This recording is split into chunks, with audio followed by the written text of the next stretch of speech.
Hello, friends and families. Welcome to the Educa DPS podcast. My name is Javier Ibarra, your host of the Educa DPS English version of this podcast. Today we have a very special guest, but before I introduce her, I want to give you a little background knowledge of the topic. So, today, the Denver Public Library, who provides library services to our youth, their caregivers, and educators, and to make back to school a lot less stressful of a time. They contribute and connect community of learning as part of the library's mission to create a welcoming space where all are free to explore, connect, and learn. The Denver Public Library currently has 27 branches and a few mobile units. Our guest today is Liesl Schmidt, School Age Services Administrator for the Denver Public Library. Liesl, welcome to the Educa DPS podcast. How are you today? I'm doing great. Yeah, thanks for having me. We're so excited to hear all about the libraries and all the services they have, and we might shout out a few of my favorite. Let's start off with this. Can you share with us what you do at the library? Yeah, so I'm the school age services person, so I guide and support resources for kids ages 5 to 12 at all of our 27 locations and with our mobile services, our bookmobiles. So I get to work with staff at all of our locations who work with kids. What is your main location? So I've been working out of Central lately, but I really get to visit all of the branches. And then my home branch near my house is Barnum. So growing up, I lived 1 block away from Barnum Library, and I was there all day, every day throughout the summer. So I am a testament of all the goodness that comes out of the library system. You are not the only kid who spends all day, every day at the Barnum Library. Yeah. It's really close to the elementary school there, which is great. And that's where I went to school. Nice. Growing up, I was part of the Harry Potter age group. Yeah. And so, as you can imagine, I was there all the time reading those books. Nice, yeah. My next question for you, and this is very important, right? August is back to school month in most of the country and most of the world, really, right? It's a very special time specifically here at the Denver Public Libraries. What does that look like for you? Yeah, so at the library, it is a time where we're transitioning from our summer reading program, our summer program, which is called Summer of Adventure, to school. And we see changes in which kids are showing up and when they show up. You know, all of the branches that are close to elementary schools or close to high schools get that flood of kids who come over every day after school to hang out. And for back to school, we really want to make kids feel supported and cared for as they go back to school. It's a vulnerable time, you know, it's an important time for kids. So we've been featuring back to school activities all month at our libraries. We've been having parties, we've been connecting kids with resources, and really the goal is to help kids feel connected and supported in that back to school time. I really like that, and I'm just having a rush of memories from when I was a youngster going to the public library and all the cool programs that they had throughout the summer, which was amazing. It wasn't just going there to read, they had so many more resources. My next question for you is, how has the Denver Public Library incorporated back to school into its programming? We talked about a little bit about it, but can you go into detail? Yeah, so several of our branches have had what we call back-to-school Jamborees. So they're parties for kids and families. And those parties are a time to celebrate kids, to help kids feel supported, but they're also a time to connect with community resources. Our branches are bringing in organizations that families might want to connect with, and they're a time to help kids kind of build those social and emotional skills and really feel like they're ready and supported to go back to school. We're also, you know, again, it's really all about helping kids feel confident and feel like their community is behind them. So a lot of our branches are putting up displays. We call them encouragement walls, and then some of them have hopes and dreams walls. So the encouragement walls are a place where a kid can leave an encouragement for another kid. So you could say, hey, you're going to have a great year. You got this. And they can take one for themselves. So the sticky notes, they can leave one and take one. And then the hopes and dreams walls, kids are sharing what they're excited about for the school year. And it's so cute to see. You know, most of them, I would say the majority are, you know, kids are excited to make new friends, which is just really encouraging.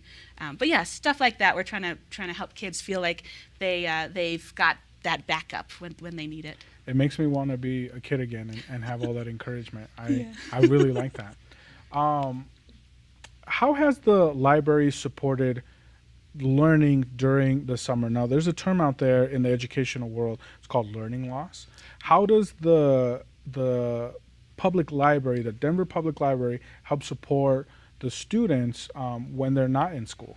Yeah, that's a great question. I really feel like the role of libraries is to support that out of school enrichment, that out of school learning. And so during the summer, we have a program we call Summer of Adventure, and that's our big summer reading program. It's a time when kids can read, make, and explore and stay connected with the library. They can deepen their skills, they can kind of develop their identities as learners. I always think it's a time to practice the skills that you learned in school, but really kind of follow your own curiosities and your own interests. And then our mobile services department has our bookmobiles, which kids love because they're so cool. They've been visiting the DPS's summer learning sites, and they've been going over the course of the summer to help kids participate in that reading program, and then to check out books. So again, it's a time where, maybe during the school year you're reading the books that you're assigned, but during the summer we're providing access to those books for kids at, across DPS to find their own interests. I think when we think of a library, we only think of books. But my next question is, aside from books, what other resources do families with school-age children have access to at the library? Yeah, I mean, books are huge, right? Books are really important, but we do so much else for kids and families. I mean, one thing I like to mention is our spaces. We have welcoming spaces for kids and families. And again, those kids who come over looking for a place to go after school, all of our locations have welcoming spaces where kids can access activities, computers, whatever they need. We also offer museum and cultural passes, which is something I like to mention. So for free, you can check out a pass to go to the Museum of Nature and Science, or you can go to History Colorado, which is a great way to make learning available to the whole family.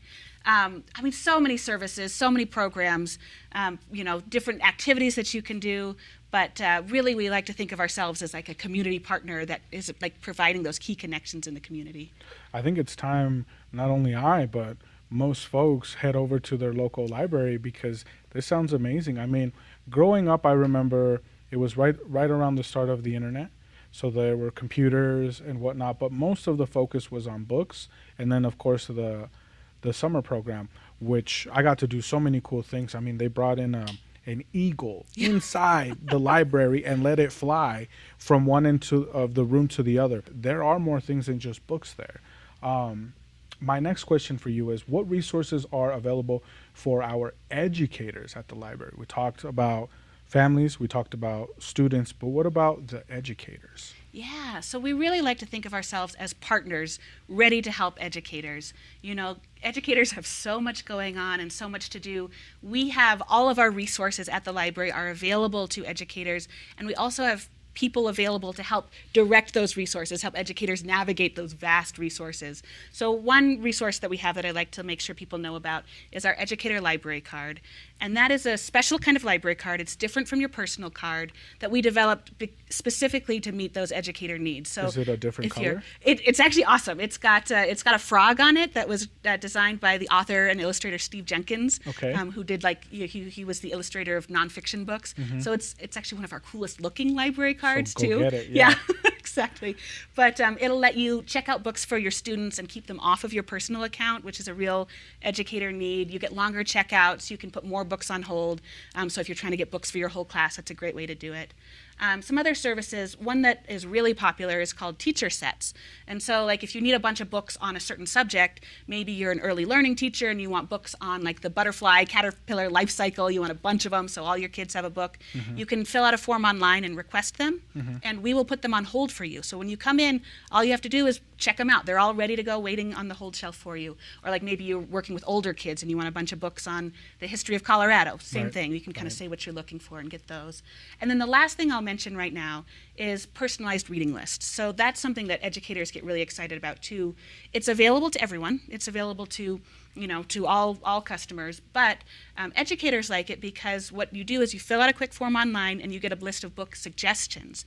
So maybe you've got a kid who says, they've never read a book that they liked. I can't tell you how many times I've heard that. There's so many books out there, there's so many readers out there, but kids are still looking for the books that they actually really like. Right. And so you can have them fill out the form and a librarian or a library staff person will give you a list of suggestions. No algorithms. Those tricky questions are the ones that I think library staff people get the most excited about. Mm-hmm. Let me find the book that will really match your needs. Right. So it's not the bestseller list. It's digging deep to find the books that really match kids' needs. And that's a unique resource, right? I mean, it sounds amazing to have an actual person suggest, the books that will fit that versus, Google or whatnot. Right, right. Yeah, yeah. No algorithms, and it's really personalized. I think people get really excited when they see just how specific the lists are to them. And it helps our educators, right? It seems like a small help, but I think it's a huge help where you can go on there and say, oh, Timmy doesn't have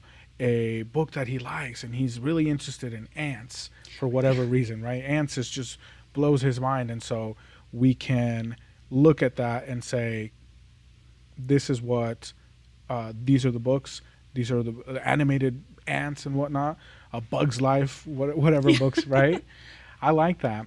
I consider myself more of a lifelong learner, right? And so this next question is, how does the library support lifelong learning for learners of all ages? Yeah, I mean, one of the great things about libraries is that we really do serve all ages, from birth through the course of your life. And so we do offer resources for people of all ages. One that I really like to mention is something called Career Online High School, and that is a way that adults can get their high school diploma. So through the library, if you're 19 and older, you can get your high school diploma through the library. We also offer a ton of databases and ways to access learning online. We have something called Udemy, which is it's a online learning platform. You can take classes. Maybe you're interested in learning a new hobby, or maybe you want to grow your professional career and you want to learn something like project management or coding. You can do it for free on our platform. So lots of services for older learners as well. That's fantastic. I like hearing that. Where can parents and students of all ages access the resources that we've talked about in the show so far? Yeah, so honestly, I always like to say your first stop is to just go visit your local branch. We have 27 locations across the city, and we've got friendly staff at all of our locations ready and waiting to help.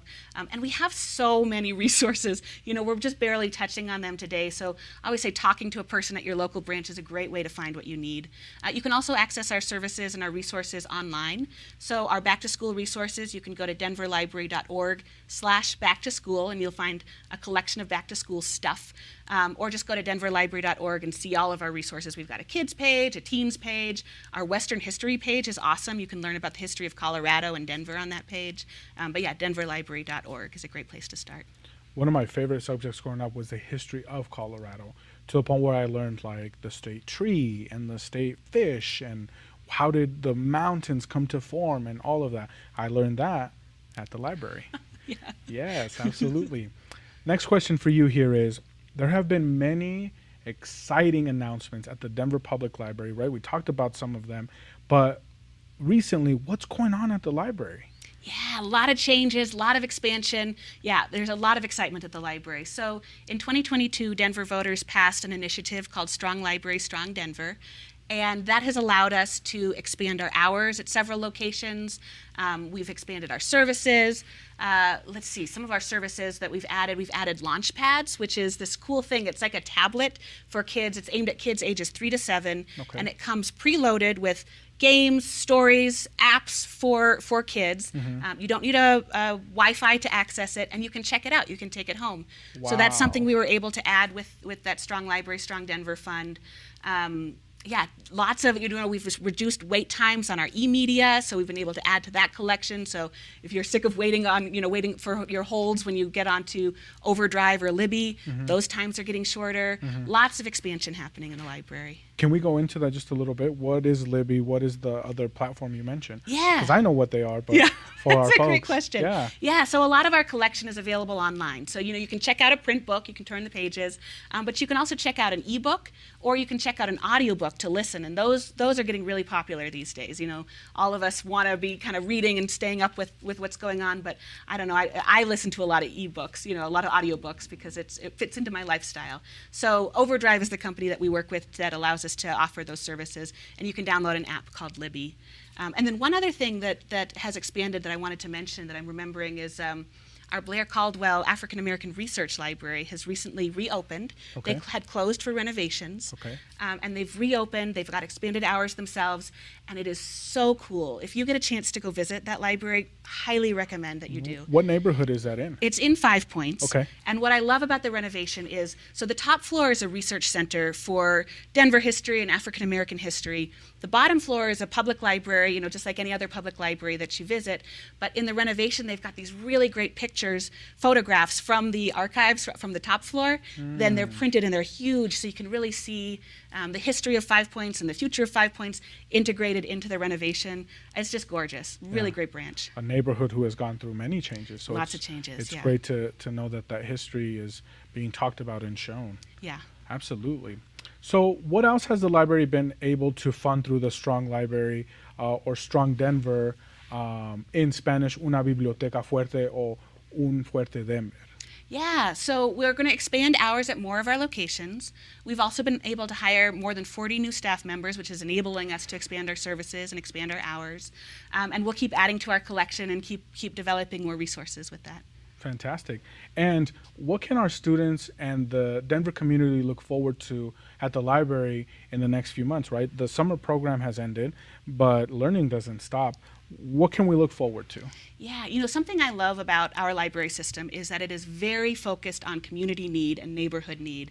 So I've been working with a lot of branches that are developing their out-of-school enrichment. So you can look forward to more after-school programs and weekend programs. We're also working with a lot of our branches on continuing to improve and redesign their youth spaces, so those welcoming spaces for kids. Just as the school year moves forward and as we shift those needs, we'll just continue to offer more stuff for kids after school and on weekends. Last question for you of the day. Can you give us a final message? Is there something I didn't get to ask or we forgot to talk about in all of the greatness that is the Denver Public Library? Yeah, I always think an important thing about the library is how we fit into the community. Denver is an active and growing community, lots of changes happening, and libraries really are key community partners for people. So we connect people, we connect organizations, we are welcoming to all, and so I really want people to know that we are here to support, and I really want the DPS community to know that we are here ready to support educators, kids, and families throughout the school year. Can you give us a little bit of information on where can families go to access this resource? Is there a phone number or what's the website that they should go to? Yeah, so, there's a lot of different phone numbers to access. So the best way to find out what you're starting with, where you want to start, is to go to our website, denverlibrary.org. And then depending on the community you're in or the service you're looking for, there might be a different phone number. But then again, just stop by your local branch and talk to somebody there. There's just a vast amount of stuff out there in the library world. So talking to a person, I think, is a really great way to get started. Absolutely. Another great thing that we didn't mention about the library is that they have AC. As I was growing up, and now that I think about it, I felt that my summers were always very cool, but that's because I spent all summer at the library. Same. That happened to me too. Yes. We didn't have air conditioning at home, but the library did. But the library did, that's right. Well, I want to thank you so much for coming on today to talk about this valuable resource. Folks, this concludes our Educa DPS podcast for today. I want to ask that you help us share this content with families, friends, and other Denver community members. And for more Educa content and other stories of Denver Public Schools, please visit and subscribe to our YouTube channel at Denver Public Schools Plus. And don't forget, you can listen to this podcast and other productions on Spotify and Apple, Google, and the Alexa app. It is important for us to give credit where credit is due to all of the folks behind the scenes who make and contribute the making of all of the DPS multimedia productions, starting off with the Chief of Communications. Thank you to Bill Good. Our Executive Director of Communications for DPS, Will Jones. Our Director of External Communications, Scott Pribble. Director of Internal Communications, Selena Nakamura. Our Executive Producer and Videographer, Don Pierce. Our multimedia lead producer and host of the Spanish Educa, Beto Gaitan. In charge of our social media, Hannah Young. Our Bond and Mill Levy communication specialist, Georgia Alexander, the graphic designer of this podcast, and many more, April Spites. I want to give a special shout out to our DPS educators, students, and parents. And a big thank you to Dr. Alex Marrero, proud superintendent of Denver Public Schools, for supporting Educa and all of the platforms. This has been Javier Ibarra, yours truly, Senior Manager of Media and Public Relations, as well as the Educa host in English. And please remember to tell your students and your children more often, and I want to say this with you. Can you say this with me? I believe in you. I believe in you, and I know you can do it. Until next time, thank you so much.